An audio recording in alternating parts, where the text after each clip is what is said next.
paz do Senhor, irmãos.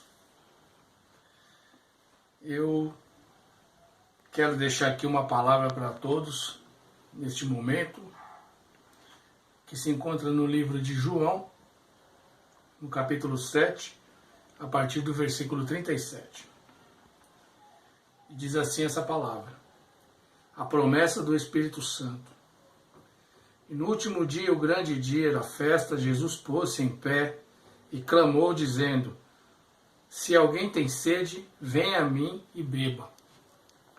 Quem crê em mim, como diz a Escritura, rios de água viva correrão do seu ventre. E isto disse ele do Espírito que haviam de receber os que nele crescem, porque o Espírito Santo ainda não fora dado, por ainda Jesus não ter sido glorificado. Então muitos da multidão, ouvindo essas palavras, diziam: verdadeiramente este é o profeta. Outros diziam: este é o Cristo. Mas diziam outros: vem, pois, o Cristo da Galileia? Não diz a Escritura que o Cristo vem da descendência de Davi e de Belém, da aldeia de onde era Davi? Assim, entre o povo havia dissensão por causa dele. E alguns deles queriam prendê-lo, mas ninguém lançou mão dele.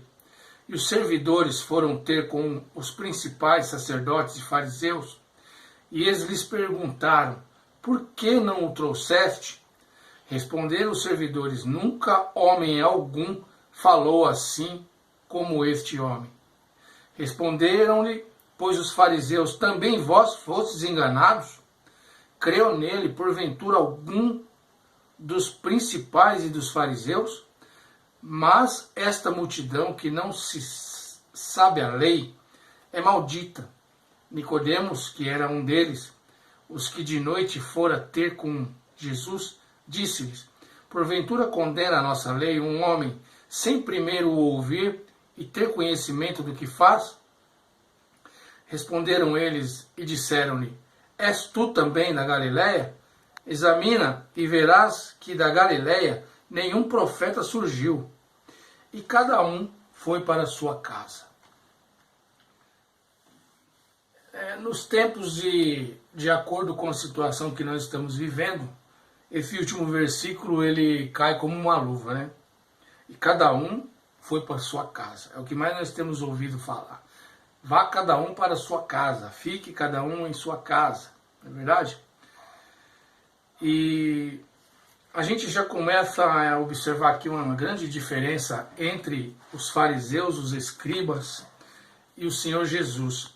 Porque eles, após qualquer tipo de discussão ou de afazer, eles iam para suas casas.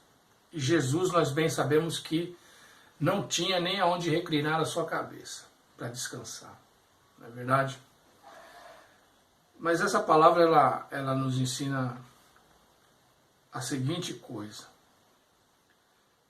nos mostra as propriedades dos escribas e fariseus, dos sacerdotes naquela época, que dentro da sua hipocrisia, dentro da sua ignorância, criam na lei, criam nas escrituras, mas não criam no cumprimento. Jesus é o cumprimento da lei.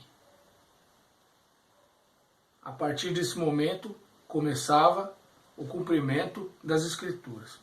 Só que não seria diferente e seria impossível não haver um choque, um confrontamento de tudo aquilo que eles acham ser o correto, da forma que eles queriam entender a palavra, da forma que no nosso cotidiano acontece muito: façam como nós falamos, mas não façam o que nós fazemos. Naquela época se imperava muito isso. Mas nós vamos entender que, devido a essa palavra, com os dias que nós estamos vivendo, nós vamos enxergar em dois tempos. Como naquela época eles se declaravam conhecedores das Escrituras, mas não estavam querendo abrir os seus olhos, o seu coração para o cumprimento das Escrituras, nos dias de hoje nós vamos entender essa palavra e vamos rever os nossos conceitos cristãos mediante a tudo que está acontecendo, mediante a tudo que Jesus está permitindo vir sobre o nosso tempo. Mediante a tudo isso, nós vamos resumir a nossa vida cristã, do que e de como nós vivemos até os dias de hoje, com as nossas igrejas fechadas, pela situação que todos sabem, o porquê. Vamos resumir e dividir em 2 tempos. Da nossa época, de quando nós dissemos aceitar Jesus, de quando nós nos dissemos ser cristãos, servos de Deus, até os dias de hoje, com as nossas igrejas fechadas, e daqui para frente. São 2 tempos distintos e vamos ver o que essa palavra nos revela. Hoje em dia, estamos vivendo essa situação de calamidade, de morte, são muitos falecimentos, são muitas baixas, e a palavra de Deus, ela vem nos ensinando e nos alertando quanto ao pecado, quanto ao arrependimento, quanto à nossa mudança, quanto à necessidade de nós termos uma vida íntima com Deus. Entendemos que a partir de agora, mediante a tudo que nós estamos vivendo, não nos cabe mais levar a vida da mesma forma que nós estávamos levando. Essa situação que nós estamos vivendo, de calamidade, ela é uma situação que nos chama para uma reflexão.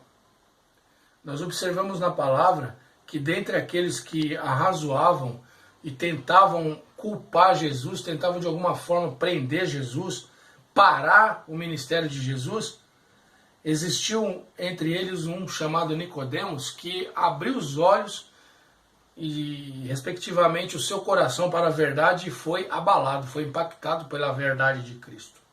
E aqueles que foram enviados pelos escribas, como nos ensina a palavra aqui, para ver o que fazia, o que falava Jesus, também não tiveram coragem de colocar a mão sobre ele, porque foram impactados pelas palavras que saíam da boca de Jesus. Tanto que quando indagados eles disseram, nunca nenhum homem falou essas palavras. Ali a vida dessas pessoas também se divide em 2 tempos. O que eles ouviram dos escribas e fariseus e sacerdotes, até o momento que se depararam com Jesus falando a palavra da vida. Falando a palavra que muda, que transforma e que liberta. Nem eles mais sabiam. E nos dias de hoje, mediante a tudo que nós estamos vivendo, nós aprendemos com essas dificuldades que Jesus nos chama por um encontro. Jesus ele está nos chamando por uma novidade de vida. Ah, mas como assim, irmão José Carlos? Eu já sou crente. Legal, eu também sou, irmão. Eu já sou batizado, eu tomo a ceia há 25 anos. Ótimo, eu também. Só que a partir de agora, dos dias de hoje para frente, não tem mais como eu viver como eu estava vivendo antes. Nossa, mas mesmo dentro da igreja, dentro do evangelho, isso, dentro da igreja, não dá, não tem como mais ser como nós estávamos. Porque essa pandemia, tudo o que está acontecendo, é um basta de Deus para que nós venhamos mudar nosso posicionamento, a nossa postura. Deus não está querendo dissipar, Deus está querendo juntar. Deus ele não está querendo exterminar a humanidade, Deus quer salvar a humanidade. Jesus, ele pregou, anunciou a palavra, profetizou sobre nossas vidas, curou, fez milagre, mas morreu por nós. Morreu. Sofreu dores, apanhou, foi cuspido, foi maltratado, foi traído por nós. Para que nós tivéssemos uma novidade de vida. E não tem mais como nós vivermos da mesma forma que nós estávamos vivendo, se não mudarmos a nossa postura daqui para frente. Porque essas pessoas que estão sendo baixadas aí, Tem muito cristão, tem muito evangelista, tem muito pastor, não é que nós não sabemos, mas eles estão pagando o preço por nossa causa. Por minha causa, pela sua causa. Muitas pessoas estão morrendo por a nossa desobediência. Nossa, pastor, de novo não tem como te explicar a palavra bonitinha no momento que nós estamos vivendo. E a palavra que Jesus manda para mim e para você é uma palavra de salvação, uma palavra de mudança. Então eu entendo que não tem mais como viver da mesma forma que nós estávamos vivendo, dentro das igrejas, no nosso ministério, cada um no seu ministério, cada um naquilo a qual acredita que foi chamado por Deus. Hoje você e eu vemos a nossa igreja fechada, as igrejas fechadas. Não pode haver culto, não podemos estar próximos, não pode um monte de coisa. Tudo o que podíamos e não vivenciamos, não aproveitamos, hoje não podemos. Tem muita gente que nem quer mais, mas tem muita gente que quer e não pode, hoje. Só que a partir de agora vai ter que mudar o posicionamento. Porque a tendência, irmãos, é as chamadas de Deus serem cada vez mais fortes. E só os que estiverem na palavra, só os que estiverem dentro da palavra de Deus vão resistir, vão subsistir. Nós entendemos que essas pessoas que estão morrendo aí, elas estão pagando um preço. E muitas vezes por nossa culpa. Então eu, na minha vida cristã, entendo, eu tomo primeiro para mim essa palavra, que não há mais como viver da mesma forma. Eu tenho que viver uma outra vida. Eu tenho que viver o evangelho de uma outra forma a partir de agora. A partir desse momento eu tenho que mudar os meus conceitos. Eu tenho que rever os meus conceitos. Nicodemos, ele foi impactado por uma verdade, pela verdade do próprio Deus, do próprio Cristo. E ele foi questionado.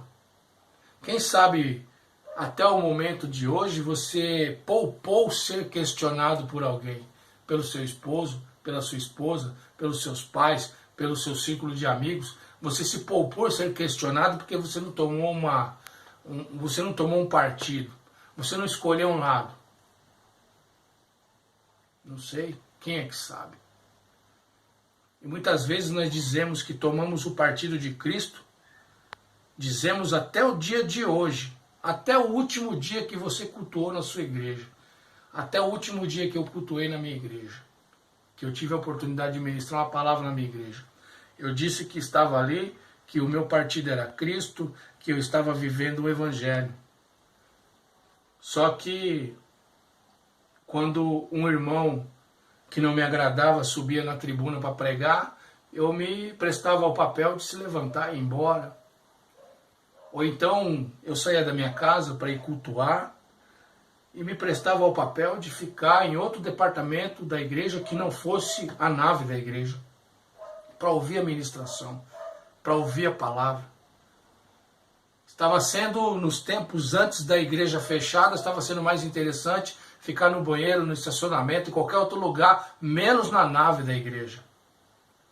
E ainda assim nós estávamos dizendo que nós somos evangélicos.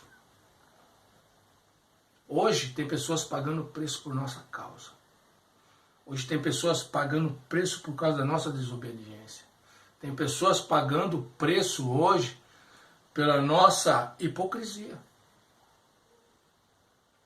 Então, a partir de agora, a nossa vida tem que mudar. Quando Nicodemos abriu os olhos para a verdade, ele teve com Cristo e Cristo ensinou e mostrou para ele o caminho da verdade. E Nicodemos foi uma nova criatura. Se a gente for adiante no texto aí, onde cita Nicodemos, ele foi uma nova criatura. Ele teve uma novidade de vida. E nos dias de hoje, todo cristão precisa ter uma novidade de vida. Eu não estou aqui questionando a sua fé, nem questionando a sua integridade com Cristo, nem questionando o seu caráter. Eu estou dizendo para você a palavra que Deus está colocando no meu coração, que a partir de agora nós vamos ter que fazer diferente. Eu não sei se os irmãos lembram da última vez que eu tive a oportunidade de ministrar na igreja. Deus, ele mandava dizer para a igreja que ele não ia mais tolerar esse tipo de coisa. E infelizmente, ou felizmente, eu sou obrigado a continuar falando isso para vocês. Hoje, as igrejas estão com as portas fechadas. Não sei que dia vai ser liberado abrir culto nas igrejas. Mas a partir do próximo culto que houver na igreja, a nossa postura tem que ser outra. A nossa postura tem que ser diferente. Porque o Senhor, ele não vai tolerar mais esse tipo de coisa. Quando um crente, quando um servo ou uma serva se levanta e vai embora porque não quer ouvir o preleitor A ou B ministrar, ele não está dando as costas para o preleitor, ele está dando as costas para Deus. Quando eu acho que é mais interessante eu ficar lá fora conversando enquanto a palavra está sendo ministrada, eu não estou fazendo pouco caso da direção da igreja ou de quem está ministrando o louvor, quem está ministrando a palavra. Eu estou fazendo pouco caso de Deus, do Senhor Jesus, daquele que morreu por mim e por você na cruz. E isso o nosso Deus não vai tolerar mais. É forte, não é verdade? Nossa, sempre se eu só venho, nem nos vídeos se eu não alivia, não tem como. Nem nos vídeos. É tempo da palavra que choca. É tempo da palavra que chama para reflexão. Não é tempo de brincadeira. Nós não estamos passando por tudo isso por um acaso. Nós estamos sendo chacoalhados por Deus. A humanidade está sendo chacoalhada por Deus.